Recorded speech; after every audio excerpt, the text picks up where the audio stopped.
शांति। नमस्कार। Very good morning, golden good morning. और इस सुंदर सुनहरी सुबह में स्पेशली ब्रह्मा कुमारी के यूथ विंग के द्वारा इतना सुंदर विषय कहें टॉपिक लेकर आज हम सब इस एक प्लेटफॉर्म पर आए हैं। तो सबसे पहले तो मैं ब्रह्मा कुमारी के राजयोग एजुकेशन रिसर्च फाउंडेशन की यूथ विंग की सभी पदाधिकारी, जिसमें विशेष रूप से हमारी प्रेरणा स्रोत दादी रतन मोहिनी जी, चंद्रिका दीदी जी और स्पेशली हमारे भोपाल जोन में जो सभी यूथ को इतना मोटिवेट करने के निमित्त बनी हमारी रिस्पेक्टेड रेखा दीदी जो सीधी सेंटर से हैं और जिनके शुभ संकल्पों से ये 7 दिन की पूरी एक सीरीज चलाई जा रही है और उसी के अंतर्गत आज हम सब मिल रहे हैं। तो मैं ऐसे रेखा दीदी को बहुत बहुत दिल से शुक्रिया करती हूँ। और हमारे आज के इस वेबिनार में इस सुंदर प्लेटफॉर्म पर हमारे रिस्पेक्टेड गेस्ट जो हैं ग्वालियर से भ्राता अमित डिंगरा जी हैं। गुड मॉर्निंग, ओम शांति भाई जी। साथ साथ हमारी रिस्पेक्टेड नीलम बहन है, स्वीट आकृति बहन है, सपना बहन है विदिशा से। तो मध्य प्रदेश से अलग अलग क्षेत्रों से हमारी बहनें सब जुड़ी हुई हैं और साथ साथ और भी जो आज इस वेबिनार में सुन रहे हैं साथी हैं। सभी के मन में इतना सुंदर एक उमंग है, एक उत्साह है, एक ऊर्जा है, क्योंकि जैसे जून मास होता है तो जून मास में विशेष पिछले 7 सालों से हम लोग एक योग का महापर्व सेलिब्रेट करते हैं और अभी 21 जून को हम सब ने अपना 7वां अंतर्राष्ट्रीय योग महापर्व सेलिब्रेट किया। आप सब जानते हैं कि भारतीय संस्कृति योग की संस्कृति रही है, शुरू से ही प्राचीन योग यहाँ का बहुत ही प्रसिद्ध रहा है। तो योग से हम सब अपनी प्राचीन संस्कृति से जुड़े हैं। तो जब योग महापर्व आता है तो मन में एक अलग सा उमंग आता है, एक अलग सी खुशी आती है, एक प्राउड फील होता है। तो सारी दुनिया के लिए तो योग दिवस एक दिन हो गया, लेकिन हम भारतवासियों के लिए तो प्रतिदिन ही कहें, डेली कहें, योग का दिन है। और स्पेशली जो ब्रह्मा कुमारी से जुड़े भाई बहन हैं उनके लिए तो रोज ही योग उनके जीवन में कहना चाहिए उनकी दिनचर्या में शामिल है। निरंतर वो योगी जीवन जी रहे हैं। आप सबको जानकर खुशी होगी कि यूथ विंग में ऐसे हजारों भाई बहन है, लाखों यूथ ऐसे हैं जो योग के माध्यम से ही अपने जीवन को जी रहे हैं। उनकी जीवन शैली में, उनकी दिनचर्या में, यहाँ तक कहें कि उनकी लाइफ में योग शामिल हो गया है। और मेरा ऐसा मानना है कि अगर आज के जो यूथ है, जो युवा भाई हैं, वो योग से अगर दोस्ती कर ले तो योग से अच्छा गुड फ्रेंड तो शायद कोई हो नहीं सकता है। क्योंकि जैसे 21 जून योग दिवस मनाते हैं, कहते हैं साल का सबसे लंबा दिन होता है। तो योग भी हमारी जीवन को लंबा करता है, हमारी आयु को लंबा बना देता है, हमारे रोगों को दूर कर देता है, हमारे जीवन में सुख शांति सहज रूप से प्राप्त करा देता है। तो इसलिए आज के यूथ को ये जरूरी है, ये आवश्यक है कि वो योग से दोस्ती करे, योग को अपना फ्रेंड बनाए। तो बहुत सुंदर विषय यूथ विंग ने रखा है, युवा और योग दोनों ही एक दूसरे के साथी अगर बन जाएंगे तो बहुत सहज रूप से हम इस संसार को बदल सकते हैं, स्वर्णिम संसार बना सकते हैं। जो हम सब कल्पना करते हैं कि भारत कैसा होना चाहिए, भारत का भविष्य कैसा होना चाहिए, तो भारत को और भविष्य को उज्जवल बनाने के लिए योग बहुत कारगर सिद्ध हो सकता है। इसलिए इस विषय पर हम सब गहन चिंतन 7 दिनों तक लगातार करेंगे भी और कर भी रहे हैं। तो बहुत अच्छी बात है कि भारतीय संस्कृति को हम सब अपना रहे हैं। और वैसे भी आप देखिए कि पिछले 1 साल से लगातार हम सबके सामने एक बड़ी समस्या कोरोना, जो एक वैश्विक महामारी बनकर उभरी है और चारों तरफ इसके कारण भय, चिंता, अशांति का माहौल है। और ऐसे समय तो बहुत कुछ लॉक भी रहा, लॉकडाउन में हमने जीवन जिया। अभी-अभी कुछ दिनों से ही हम सब अनलॉक हुए हैं। तो मेरा ऐसा सोचना है कि लॉकडाउन में बहुत सारी चीज़ें लॉक की गई, अचानक से सब कुछ रुक गया। अब जबकि अनलॉक हुआ है, लेकिन अनलॉक भी हम पूरी तरह से तो नहीं हुए हैं, पर जैसे कि जो यूथ है, जो युवा हैं, अगर उनको अपने जीवन में योग को शामिल करना है, मेडिटेशन को शामिल करना है, तो मुझे ऐसा लगता है कि कुछ चीज़ों को अभी भी हमें लॉक ही रहने देना होगा। जैसे कि नेगेटिविटी है या जो व्यर्थ संकल्प हैं या जो ऐसी चीज़ें हैं जो यूथ को कमज़ोर करती हैं, युवा शक्ति को कमज़ोर करती हैं, ऐसी कमी है, ऐसी कमज़ोरी है, ऐसे कोई फ़ैशन है, ऐसे कोई व्यसन है, जीवन में ऐसे कोई टेंशन है, उनको अगर हम चाहें तो अभी भी हम हमेशा हमेशा के लिए लॉक कर सकते हैं। और कुछ चीज़ें जिन्हें हमें अपने मन में अनलॉक करनी है, जैसे कि एक सकारात्मक सोच है, पॉज़िटिविटी है, इन चीज़ों को हमें अपने अंदर अनलॉक करना है, जिससे हमारी आंतरिक शक्ति का विकास हो सके, हम योग की तरफ जा सकें, हम मेडिटेशन को स्वीकार कर सकें। क्योंकि मेडिटेशन करने के लिए योग से जुड़ने के लिए हमें पॉजिटिविटी चाहिए, प्योर थॉट प्रोसेस चाहिए। उसके लिए ज़रूरी है कि जो हमारे मन में नेगेटिविटी है, उसको अभी भी हम सदा-सदा के लिए लॉक ही रहने दें और अपने मन को उमंग उत्साह से भरे, ऊर्जा से भरे। एक आपदा हमारे सबके सामने आई है और जैसे हमारे प्रधानमंत्री जी ने भी कहा कि हम इस आपदा को अवसर में बदलें, इससे हम एक पाठ लें, एक सीख लें। कई इस समय मैं देखती हूँ कई लोग अचानक से एकदम एनर्जेटिक हो गए हैं, आपदा के समय भी।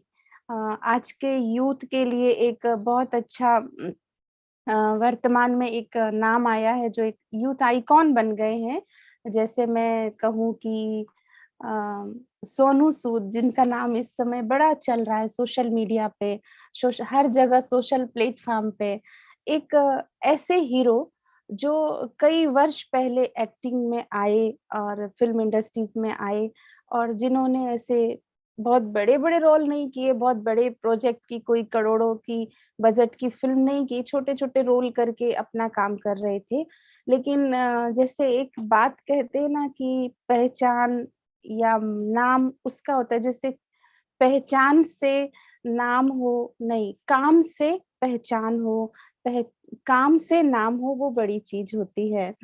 तो सोनू सूद की एक छोटी-सी पहचान थी, लेकिन जब एक ये आपदा आई, कोरोना का टाइम आया और उन्होंने जो इस समय लोगों की हेल्प की, लोगों के लिए जो उन्होंने अपने तरफ से मैंने तो यहाँ तक सुना कि उन्होंने अपनी कई सारी प्रॉपर्टीज़ को जैसे अ, लोन पर रखकर लोगों की हेल्प की, तो एक वो भी उनसे हम सबको एक ऐसी प्रेरणा लेनी है कि आपदा में उन्होंने लोगों को कैसे हेल्प करके और एक पॉजिटिव काम करके, पॉजिटिव थॉट्स के द्वारा, पॉजिटिव वर्क के द्वारा कितनी एक अलग पहचान बनाई। तो ऐसे अगर हम सब यूथ अपने इस वर्तमान समय को पहचान कर, अपनी शक्तियों को पहचान कर, अपने जीवन में राजयोग, मेडिटेशन को स्वीकार करके और आपदा, मुसीबत, तकलीफ, विघ्न जो भी आ रहे हैं, उनको हम सहज रूप से स्वीकार करें और उनसे कुछ सीखें, कुछ सहन करें, तो मुझे लगता है हम सब बहुत आगे निकल सकते हैं, बहुत आगे जा सकते हैं। क्योंकि जब तक कहते हैं ना कि विघ्न नहीं आते हैं जीवन में तो हम आगे नहीं बढ़ते हैं, जब तक सहन नहीं करते हैं तब तक शहंशाह नहीं बनते हैं, जब तक ठोकर नहीं खाते हैं तब तक ठाकुर नहीं बनते हैं। वर्तमान समय में कई जगह सुन रही हूँ, पढ़ रही हूँ क्योंकि नेचुरल है कि हम सब इलेक्ट्रॉनिक मीडिया और प्रिंट मीडिया से जुड़े हुए लोग हैं। हम सब दिन भर इन चीज़ों से रूबरू होते रहते हैं, सब कुछ सुनते रहते हैं। तो मुझे ऐसा लगता है कि इस समय जो यूथ है, बड़े डिप्रेशन में भी जा रहे हैं, हताश हैं, निराश हैं। उनकी जो मन की शक्ति है, विल पावर है, वो शायद कहीं न कहीं कम हुई है। कई लोग हम लोगों से भी फ़ोन पर बात करते हैं या ऐसे जब भी मुलाकात होती है तो कहते हैं कि दीदी वर्तमान समय तो स्थिति बड़ी खराब है। अपने जॉब को लेके टेंशन है, अपने करियर को लेकर टेंशन है, अपने फ्यूचर को लेकर टेंशन है। यहाँ तक कि अपनी हेल्थ को लेकर, अपनी फैमिली को लेकर भी कई यूथ बड़े इस समय परेशान हैं। लेकिन मुझे ऐसा लगता है कि हमें परेशान होने की ज़रूरत नहीं है, सिर्फ़ इस समय को हम पहचान कर इस समय में हम क्या 100% अपने आप से बेटर कर सकते हैं, अपने आप को कैसे चार्ज कर सकते हैं क्योंकि कहीं न कहीं पावर तो है हमारे अंदर, शक्ति तो है, सिर्फ़ हमें उसे पहचानना है, उसे अपने अंदर जागृत करना है और वो शक्ति राजयोग मेडिटेशन से आप सहज रीति से अपने अंदर ला सकते हैं। सिर्फ़ हमें योग के माध्यम से परमात्मा से कनेक्ट होने की आवश्यकता है, ना कि समय को देखकर हताश और निराश होने की ज़रूरत है। एक छोटी-सी बात मैं आप सबके साथ शेयर करना चाहूँगी। एक किसान भाई थे, अ, बड़े दुखी रहते थे हमेशा। उनको ऐसा लगता था कि भगवान जो है ना, ईश्वर है जो, वो सबके साथ थोड़ा न्याय ठीक नहीं करते हैं, किसानों के साथ थोड़ा उनका ऐसा हो जाता है। तो एक दिन बड़े उदास होके, हताश, निराश होके अपने खेत में बैठे थे, दुखी थे, परेशान थे, भगवान से ऐसे मन ही मन कुछ बातें कर रहे थे और उन्होंने कहा कि भगवान अगर आप तक मेरी आवाज़ जा रही है तो मैं आपसे कुछ बात करना चाहता हूँ। भगवान भी उसके दिल की आवाज़ सुनकर प्रकट हुए और भगवान ने कहा, "बोलो बच्चे तुम क्या चाहते हो?" तो उन्होंने ऐसे कहा कि भगवान मुझे आपसे थोड़ी शिकायत है। तो भगवान ने कहा, "क्या शिकायत है?" तो उसने कहा कि मुझे ऐसा लगता है कि आपको सारी दुनिया को तो चलाना आता है। सारी दुनिया के आप मतलब सब कुछ कर सकते हो, लेकिन शायद आपको खेती-बाड़ी करना नहीं आता है, उसका नॉलेज शायद आपके पास कम है। वो किसान भाई भगवान को ऐसे बोला, तो भगवान बड़े होले-होले से मुस्कुरा दिए और भगवान ने कहा, "भैया तुम ऐसे क्यों कह रहे हो कि मुझे किसानी नहीं आती है, मुझे खेती नहीं आती?" बोले, "देखो ना भगवान मैं हर साल इतने मन से बीज लगाता हूँ, अच्छी क्वालिटी का बीज लगाता हूँ, लेकिन क्या होता है हर बार मेरी फसल खराब हो जाती है। कभी आप पानी गिरा देते हो, कभी आप ओले पड़ा देते हो, कभी आप सूखा डाल देते हो, कुछ ना कुछ आप ऐसा कर देते हो जिससे मेरी फसल हर बार ये हो जाती है, खराब हो जाती है। तो मुझे लगता है कि शायद आपको मौसम का ज्ञान नहीं है, शायद आपको समय का ज्ञान नहीं कि खेती के लिए क्या करना है, कब पानी गिराना है। तो आप भगवान ऐसा करिए कि मुझे थोड़े दिन के लिए अपने मन से खेती करने दीजिए। तो भगवान ने कहा ठीक है, तुम्हारी इतनी इच्छा है तो मैं ऐसा करने को तैयार हूँ। भगवान ने कहा ठीक है, तुम्हें मैं 1 साल देता हूँ, 1 साल तुम अपने मन से खेती करो, जब बीज बोना है जब बीज बो, जब जो काम करना है करो। बड़ा खुश हो गया कि भगवान राज़ी हो गए। और उसने भगवान से ऐसा प्रॉमिस करके 1 साल के लिए टाइम लेकर अपनी खेती शुरू की, अपने मन से बीज बोया और जब उसको उस फसल में पानी देना था तब उसने पानी दिया। जब उसको फसल जैसे भी जो-जो डालते हैं सब डालना था, वो उसने अपने हिसाब से किया। अब फसल बहुत सुंदर हो गई। एकदम खेत उसकी फसल से लहराने लगा, पूरे चारों तरफ हरी-भरी फसल और थोड़े दिन बाद फसल पकने भी लगी। इतना खुश कि देखो मैंने तो भगवान से कहा था ना कि भगवान को तो ज्ञान ही नहीं है। मुझे सही ज्ञान था, मैंने अपने हिसाब से फसल लाई, अपने हिसाब से सब किया और मेरी फसल इतनी सुंदर हो गई अभी।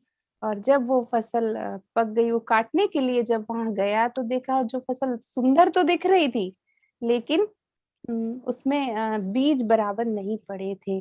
जो बालियाँ थी गेहूँ की, सबसे पहले उसने गेहूँ की फसल लगाई और जो गेहूँ की बालियाँ थी वो धीरे-धीरे उसने जब खोली 1-2 बाली चेक की तो खाली थी, छोटे-छोटे बीज था, मरा-मरा सा बीज था। दिखने में सुंदर थी लेकिन फल अच्छा नहीं था। फिर दुखी हो गया, फिर ऐसे करके बैठ गया कि मैंने तो सब कुछ ठीक किया है, फसल ऐसे क्यों हो गई? और ना 1 साल भगवान ने यहाँ पानी गिराया, ना ओले पड़े, ना सूखा पड़ा, कुछ भी नहीं हुआ। फिर गड़बड़ कहाँ हो गई?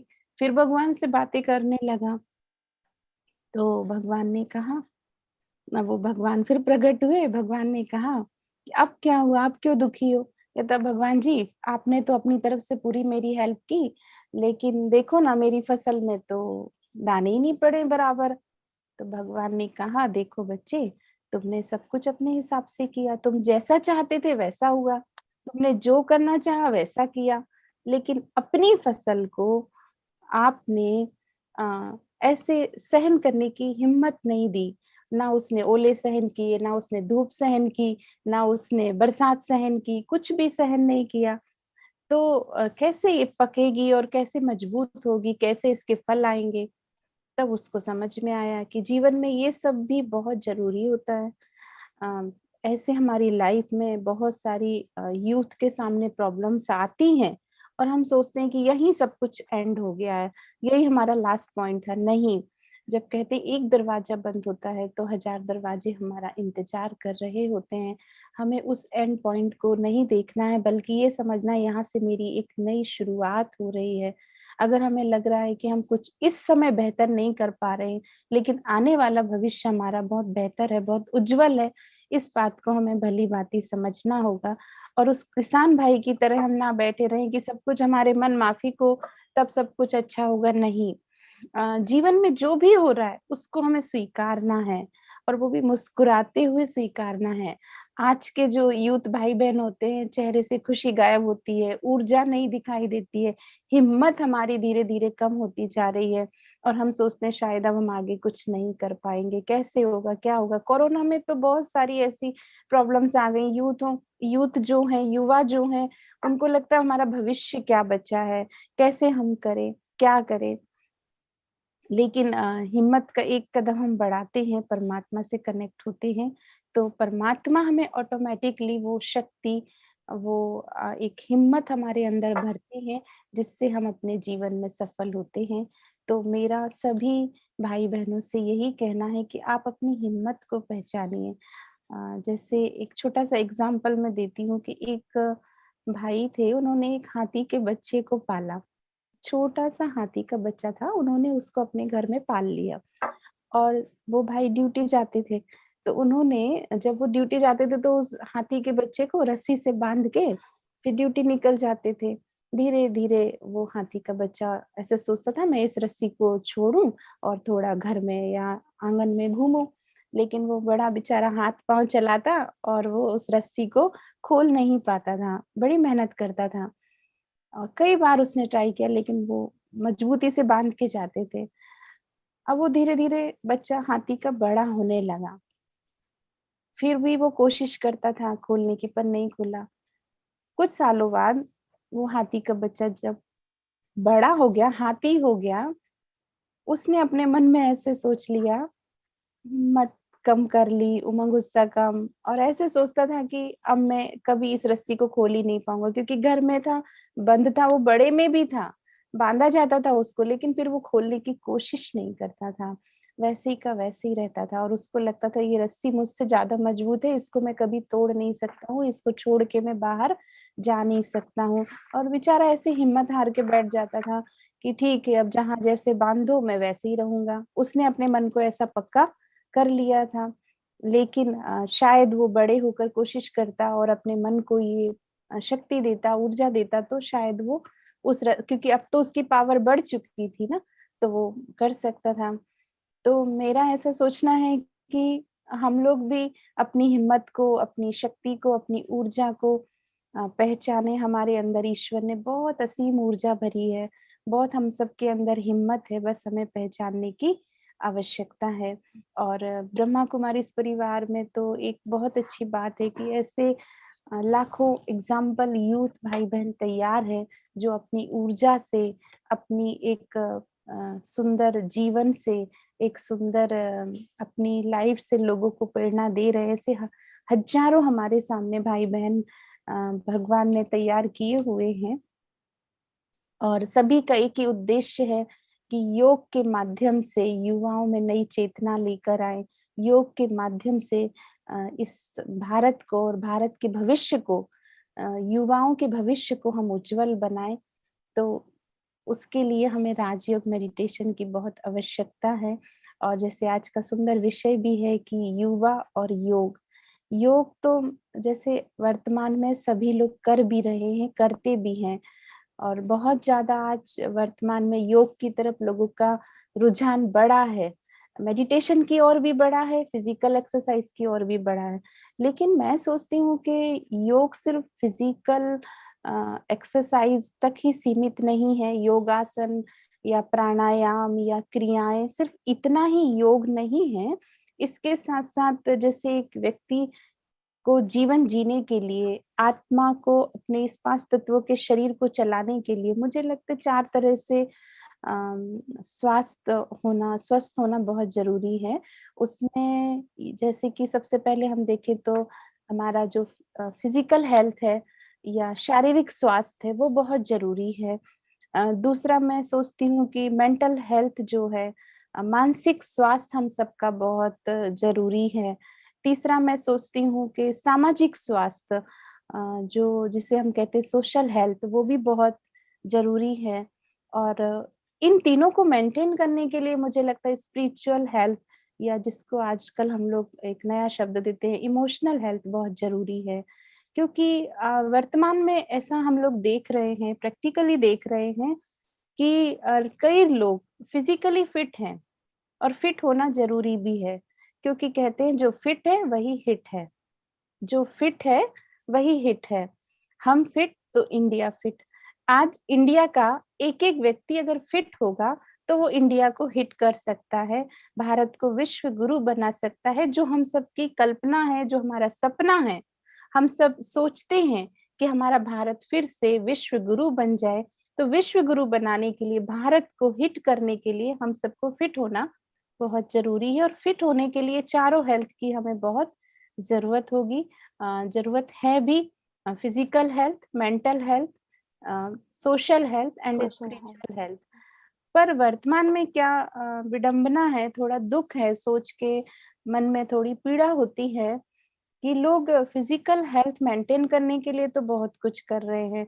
जिम जा रहे हैं, एक्सरसाइज़ कर रहे हैं, प्रोटीन्स ले रहे हैं, या जो भी उनको जिस तरह से भी लगता है कि हम फिट हो जाएँ, हमारा हेल्थ अच्छा हो, उसके लिए बहुत भरसक प्रयास हम लोग कर रहे हैं। लेकिन मेंटल हेल्थ के लिए हम सब शायद कम सोच पाते हैं, सोशल हेल्थ के लिए शायद हम लोग कम सोच पाते हैं। तो अगर युवा शक्ति जो है, क्योंकि जैसे कहते हैं ना कि देश की प्रगति के लिए युवाओं का योगदान है। ऐसे शरीर की प्रगति के लिए योग का योगदान है। तो शरीर के लिए तो हम कर रहे हैं, लेकिन युवा शक्ति अगर सोशल हेल्थ और मेंटल हेल्थ पे थोड़ा-सा कंसंट्रेट करे, तो मुझे लगता है कि हम अपने भारत को फिर से बहुत फिट कर सकते हैं, हिट कर सकते हैं। और मेंटल हेल्थ के लिए मेडिटेशन की आवश्यकता है। जैसे फिजिकल हेल्थ के लिए हम योगा प्राणायाम का सहारा लेते हैं, मेंटल हेल्थ के लिए हमें राजयोग की आवश्यकता है। और जो व्यक्ति मेंटली और फिजिकली कहना चाहिए कि स्वस्थ होगा, वो अपने समाज को भी स्वस्थ रख सकता है, समाज को भी सुखी बना सकता है। जो पूरी तरह से मन से और शरीर से तंदुरुस्त है, वो आत्मा दूसरी आत्माओं का भी कल्याण कर सकती है, समाज के लिए कुछ अपना योगदान दे सकती है, और समाज के प्रति कोई सेवा कर सकती है, सहयोग कर सकती है। और इन तीनों के लिए ज़रूरी है इमोशनल हेल्थ, या हम कहें स्पिरिचुअल हेल्थ। कई लोग फिज़िकली हेल्थ बहुत अच्छी रखते हैं, पर उनको अचानक डिप्रेशन आ जाता है, सुसाइड कर लेते हैं। क्यों कर लेते हैं? हम लोग देखते रहे अच्छे खासे हट्टे-कट्टे थे, बहुत अच्छे थे, फिर ऐसा क्यों कर लिया?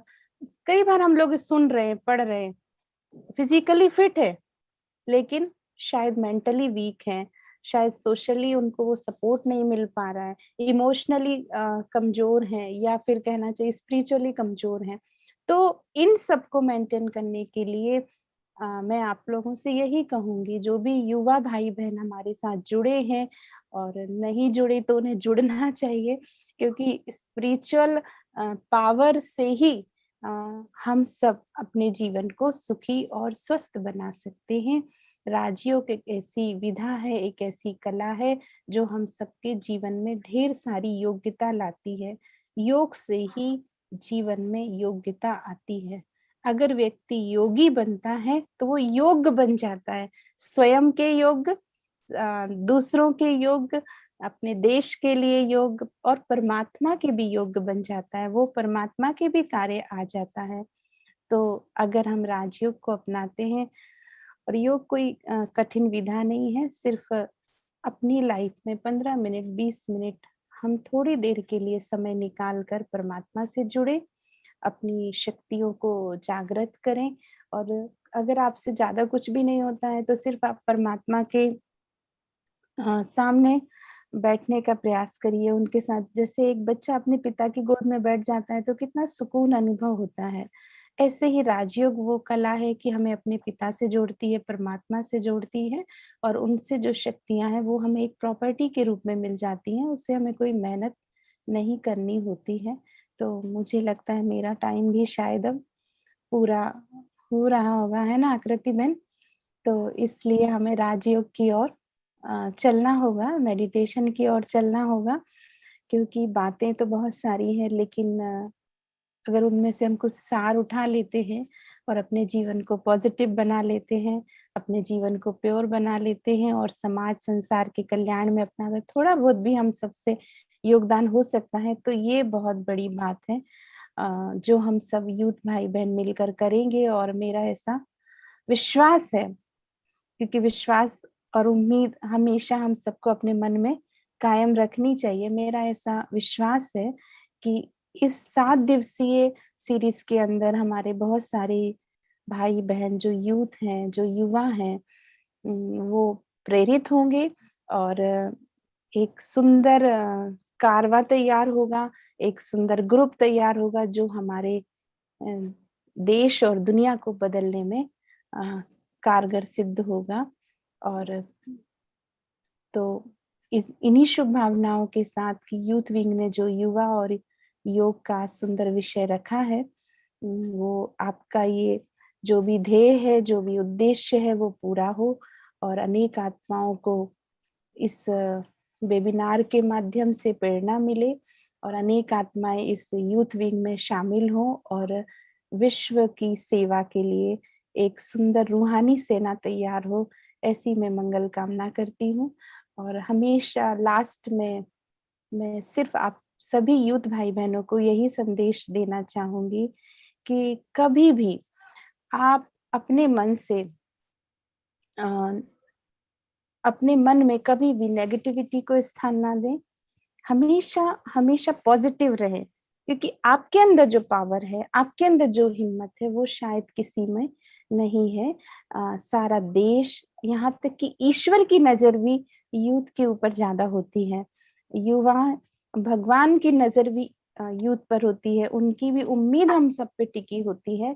तो कभी भी अपने मन को नेगेटिव ना रखें, कभी भी अपने मन में ऐसी कोई चीज़ ना आने दें जिससे हमारी आत्मशक्ति और हमारी मन की शक्ति कम हो। मैं एक छोटी-सी एक एग्ज़ाम्पल के साथ आप सबको राजयोग मेडिटेशन की ओर ले जाऊँगी। एक गुरुजी अ, हुआ करते थे।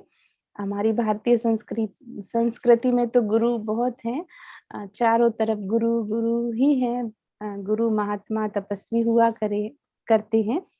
गुरुजी थे, उनका छोटा-सा एक आश्रम था, कुछ शिष्य वहाँ रहते थे। तो एक बार गुरुजी के आश्रम में एक भाई आए, और उन्होंने गुरुजी से कहा कि मुझे आपके आश्रम में कुछ दान करना है। तो उन्होंने कहा कि ठीक है, क्या दान करना है? तो कहा, गुरुजी मुझे एक गाय दान करनी है। तो गुरुजी ने कहा, बहुत अच्छी बात है, गाय दान कर दो। गाय दान करके वो भाई चले गए। जब वो चले गए तो गुरुजी ने अपने शिष्यों को बुलाया और कहा, देखो आप सबके लिए गुड न्यूज़ है, खुशखबरी है कि अब आप सबको गाय का अच्छा दूध मिलेगा।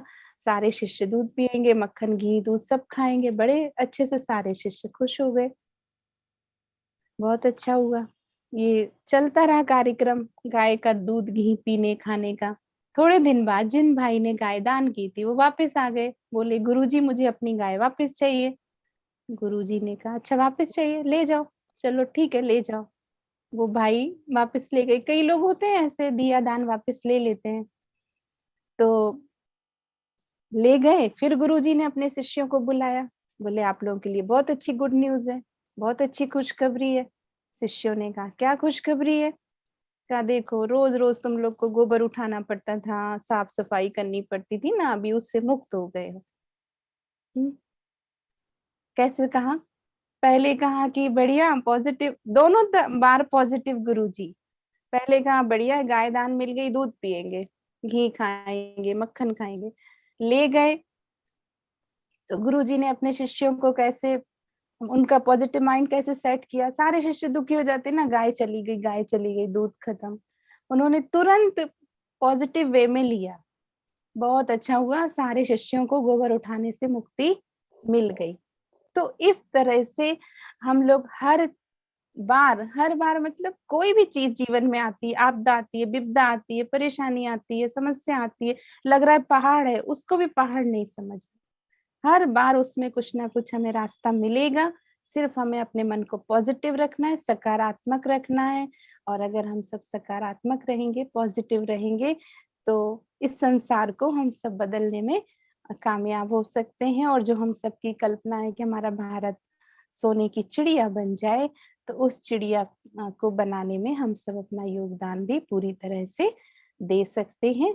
बस दूसरों की मदद करते रहिए, दूसरों को मुस्कान देते रहिए, खुशी देते रहिए। यही हमारे जीवन में बहुत कुछ हमें प्राप्त कराएगी। तो आइए, आज का जो हमारा विषय है याद और योग। तो अ, युवा और योग, तो योग हम सब थोड़ी देर के लिए करेंगे। अ, आवाज की दुनिया से दूर एक साइलेंस जोन की ओर हम सब चलेंगे, जहाँ पर हम अपनी आत्मा से रूबरू होंगे, क्योंकि योग एक ऐसी कला है जो हमें खुद ही खुद से जुड़ना सिखाती है। खुद ही परमात्मा से जुड़ना सिखाती है, प्रकृति से जुड़ना सिखाती है, परिवार से जुड़ना सिखाती है। योग में ये सारी खूबियाँ हैं। जो व्यक्ति योग करता है, वो खुद ही खुद से कनेक्ट हो जाता है, उसका परमात्मा से कनेक्शन जुड़ जाता है, उसका प्रकृति से कनेक्शन जुड़ जाता है और उसका परिवार से कनेक्शन जुड़ जाता है। उसको हर तरह से फिर सुख की प्राप्ति होती है, चाहे प्रकृति से, चाहे परिवार से, चाहे खुद से, चाहे परमात्मा से। तो आइए हम कुछ पलों के लिए साइलेंस जोन में चलते हैं। कुछ मैं आप सबको पॉजिटिव थॉट देती जाऊंगी और कोशिश करेंगे कि हम सब धीरे धीरे उस प्रभु से जुड़े। आप सब थोड़ा सा चारों तरफ से अपने मन को समेटकर अपने सॉरी, चारों तरफ से अपने मन को समेटकर अपने दोनों नेत्रों के बीच जो हमारी शरीर की ऊर्जा, स्पिरिट, आत्मा का स्थान है, वहां पे ध्यान केंद्रित करेंगे। महसूस करेंगे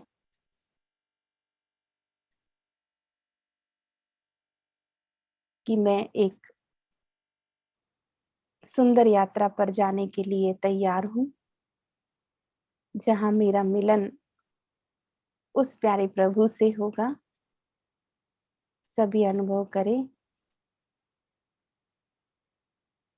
कि यह मेरे जीवन के सबसे सुंदर पल है। ईश्वरीय अनुभूति के पल हैं।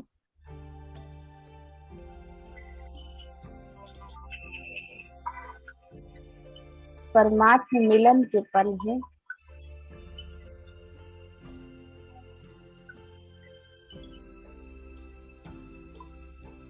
मैं एक चैतन्य शक्ति जो इस शरीर की मालिक हूँ, मैं आत्मा अपने मस्तक पर एक दिव्य ज्योति के रूप में चमक रही हूँ।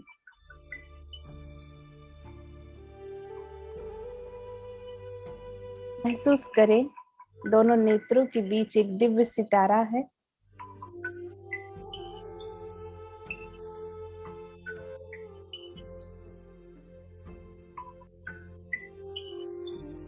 यह सितारा धीरे धीरे अब इस शरीर से ऊपर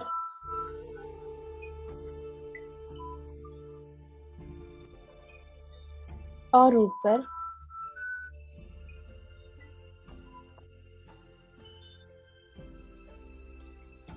देह की दुनिया से पार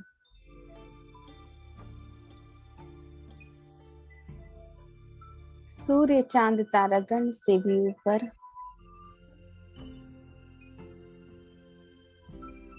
एक अद्भुत और अलौकिक दुनिया में है।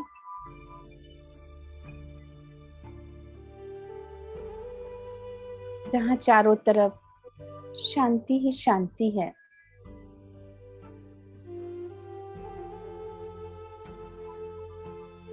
महसूस करें आपके सामने एक परम ज्योति, परम शक्ति विराजमान है।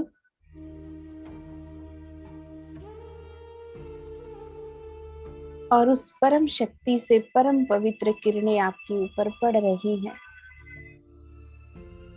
उनकी शक्तियों से मेरा मन सशक्त हो गया है। मुझे वो शक्ति मिल रही है जिस शक्ति की मुझे तलाश थी। अनुभव करें आप प्यारे प्रभु के सामने हैं। वो प्यारे प्रभु जो प्रेम के सागर हैं, उनकी प्रेम की रिमझिम आपके ऊपर हो रही है और आप प्रेम से भरपूर हो गए हैं। आपके हृदय में प्रेम ही प्रेम भर गया है।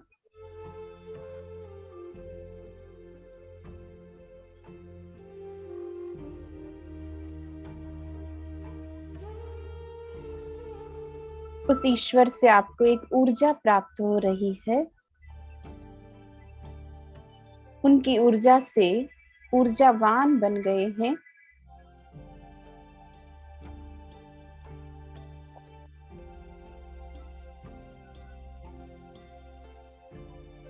अब अपने मन की सारी बातें परमात्मा को बता दीजिए।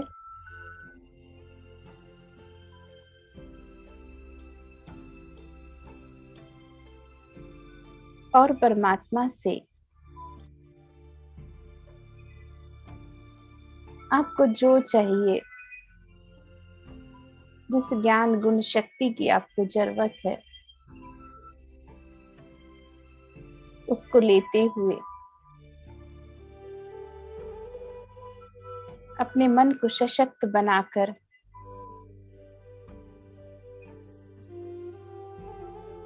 ऊर्जावान बनकर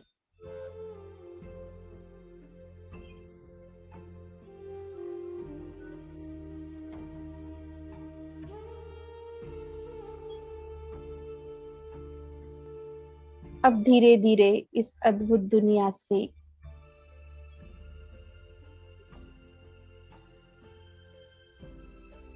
नीचे की ओर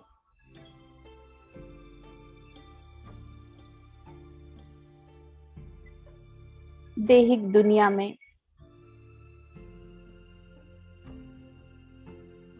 भौतिक शरीर में आप पुनः प्रवेश करिए।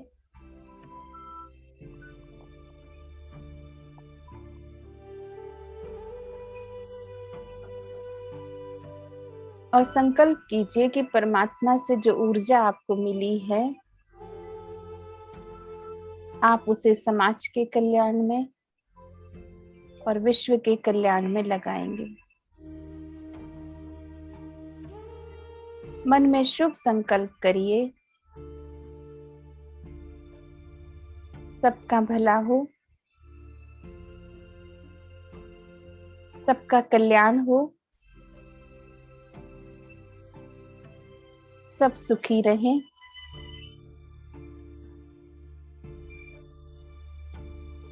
सब निरोगी रहें।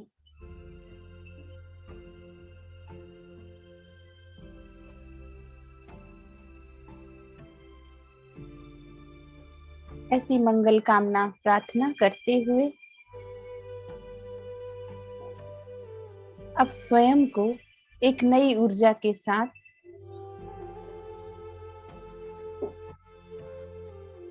विश्व सेवा के लिए फिर से तैयार महसूस कीजिए। और मैं आत्मा और मेरा शरीर, मेरा मन पुनः इस रंगमंच पर एक नई शक्ति के साथ अपने कार्य करने के लिए तैयार है। ओम शांति शांति शांति। ओम शांति। ओम शांति।